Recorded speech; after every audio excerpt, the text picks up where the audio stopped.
करून छत्रपती संभाजी महाराज दिलेल्या छातीत औरंगजेबाला भिडलेत. जे आमदाला एक शिकवलं जातं संभाजी महाराज हे मुस्लिम विरोधी आहेत, हे हिंदू धर्मरक्षक होते, तर संभाजी महाराजांनी कोण्या धर्माचा एका धर्माचा पुरस्कार केलेला नाही. देश धर्म पर मिटनेवाला, फक्त धर्माकरता महाराजांचं बलिदान नाही तर महाराजांचं बलिदान हे राष्ट्राकरता आहे.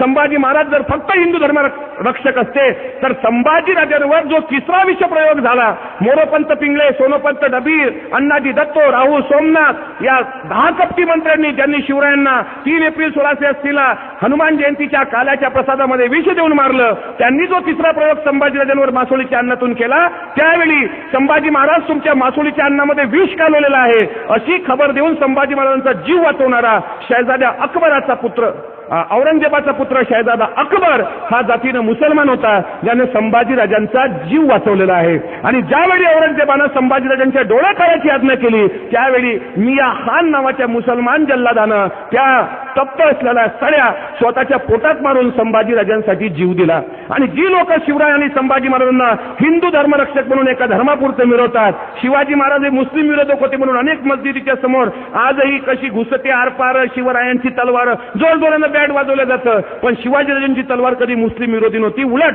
छत्रपती शिवाजीराजांच्या प्रशासनामध्ये 21% सैन्य हे मुस्लिम समाजाचं होतं, त्यापैकी 13 अंगरक्षक हे मुसलमान आहेत. शिवरायांचे अत्यंत जवळचा अंगरक्षक मदारी मेहतर मुसलमान होता, शिवरायांचा तोफखाना प्रमुख दर्या सारंग मुसलमान आहे, शिवरायांचा आरबार प्रमुख सिद्दी इब्राहिम मुसलमान आहे, छत्रपती शिवरायांची पहिली तस्वीर रेखाटणारा नूर खान बेग हा मुसलमान आहे, शिवाजी महाराज अफजल खान चालून येतो ही खबर देणारा मुफ्तमे जमान मुसलमान आहे, छत्रपती शिवाजीराजांचे वकील काझी हैदर मुसलमान होते, शिवरायांचे दुसरे गुरु सुफी संत याकुत बाबा हे मुसलमान आहेत. छत्रपती शिवाजी महाराजांनी आयुष्यात कधी मंदिर बांधलं नाही, रायगडावर एकच मंदिर बांधलं जगदीश्वराचं, आणि बाजूला मुस्लिमांना नमाज अदा करायला मस्जिद बांधली. जगाच्या पाठीवर मस्जिद बांधणारा पहिला राजा म्हणजे छत्रपती शिवाजी महाराज. कुराणाची प्रत कधी हाती सापडली तर शिवाजी महाराज ते पालखीमध्ये ठेवून सही सन्मानानं मुस्लिम सैन्यामध्ये न्यायचे. भोर या ठिकाणी प्रबोधनकार ठाकरेंनी केलेलं व्याख्यान, त्या व्याख्यानामधले अंश आहेत.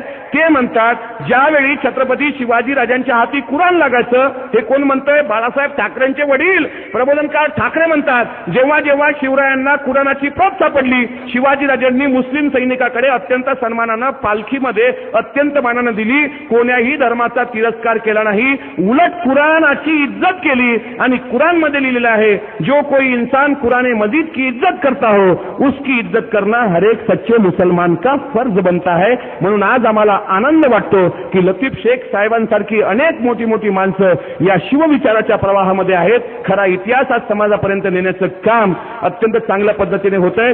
संभाजी महाराज हे कोण्या धर्माच्या विरोधी नव्हते, हे धर्मनिरपेक्ष राजे होते, हे आपण लक्षात घ्या. संभाजी महाराज देशासाठी मेले, राष्ट्राची प्रेरणा संभाजी महाराज आहेत. आणि त्या प्रेरणेतून संभाजी राजाच्या हत्येनंतर औरंगजेबाच्या तंबूचे कळस कापले होते संताजी आणि धडाजींनी. संभाजी राजाच्या बलिदानाची प्रेरणा घेऊन राजाराम पत्नी महाराणी ताराबाई यांनी औरंगजेबाला 28 वर्ष झुंज दिली आणि औरंगजेबाची कबर महाराष्ट्रामध्ये खुलताबादला खोदून त्या ठिकाणी चिरविश्रांती घ्यायला औरंगजेबाला भाग पाडलं. औरंगजेब संभाजीराजांच्या बलिदानाची प्रेरणा घेऊन राष्ट्रमाता अहिल्याबाई होळकरांनी मराठ्यांची गादी महेश्वर इंदोरला स्थापन केली. आणि याच बलिदानामधून पुढे भगतसिंगांसारखे देशभक्त घडले आणि ती प्रेरणा आजही भगतसिंग आम्हाला देत आहेत. आणि त्या भगतसिंगाचे तुम्ही आपण वारस आहोत, त्या शंभूराजांचे वारस आहोत. हा इतिहासाचा वारसा जपा, आमच्या मुलांना इतिहास कळू द्या, विज्ञानवादी व्हा, प्रयत्नवादी व्हा, प्रारब्धवादी होऊ नका. बुवा बापूंच्या आमिषापासून थोडं दूर राहा,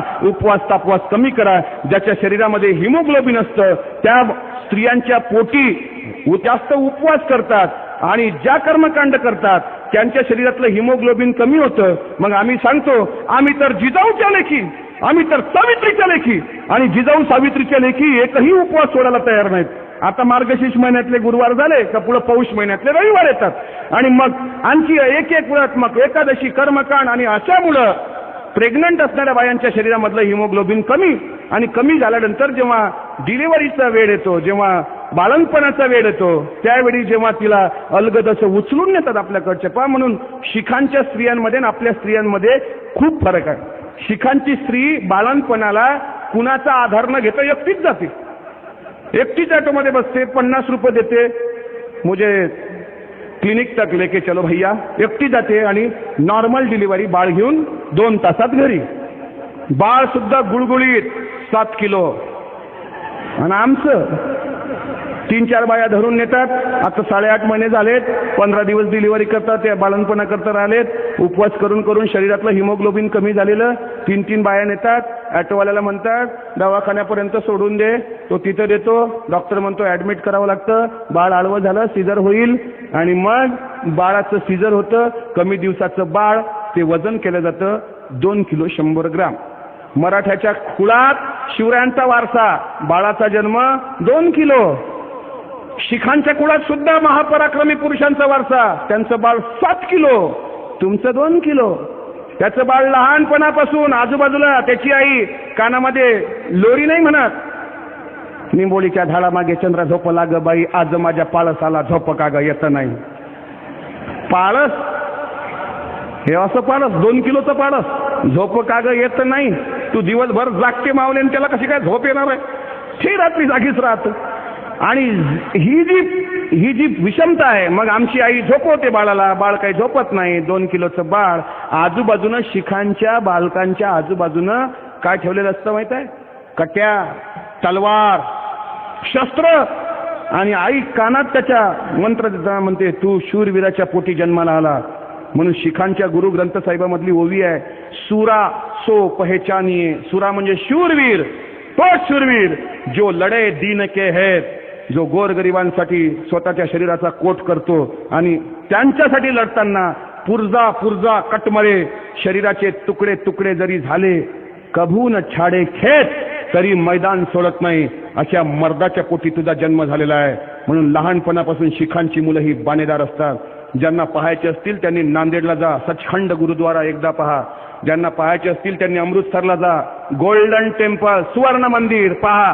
शिखांची मुलं अशी तलवार घेऊन येतात हातात, वाहे गुरुदा खालसा, वाहे गुरुदी पटाय. आणि तुमच्या मुलांच्या हातात क्रिकेटची बॅट, त्यांचे तलवार घेऊन. तुमचा तर 21-22 वर्षाचा झाला तर त्याला लग्नात नवरदेव म्हणून कट्यारही नकली असते, ती जंगाटलेली. 30 रुपये रोज. बाहरो फूल बरसाओ मेरा महबूब आया है. महबूब आहे तो शांताबाईच्या गाण्यावर नाचत नाचत नाचत नाचत महबूब घरात आला. लग्न असतं 9 वाजताचं, लागतं 1:45 वाजता. हे सगळे कार्यक्रमात आता बिघडलेले आहेत. आता यावर्षी लग्नाच्या तारखाच नाहीत, कारण या बदमाशांनी तिकडं तारखा घेऊन ठेवल्या त्या कुंभमेळ्यामध्ये.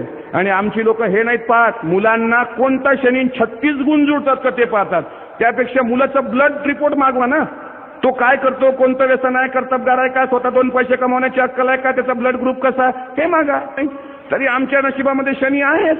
तरी मंगळ आहे. मंगळ नावाचं ग्रह आमच्यापासून कोसो दूर आहे. 63 कोटी किलोमीटर मंगळ आहे. आणि तो मंगळ आशिया खंडातील, भारत देशातील, महाराष्ट्र राज्यातील, नाशिक जिल्ह्यातील, मालेगाव नांदगाव तालुक्यातील नायडोंगरी गावातील एखाद्या मुलीला जर लागत असेल तर आम्ही किती मागासलेला याचा अर्थ. आणि आमच्या कुंडलीमध्ये सर्व, आणि त्या पद्धतीनं आमच्या जीवनाचं. म्हणून पेशवे लढाया करताना कुंडली पाहून गेले, एकही लढाई जिंकले नाहीत. पण मराठे अमावस्येच्या दिवशी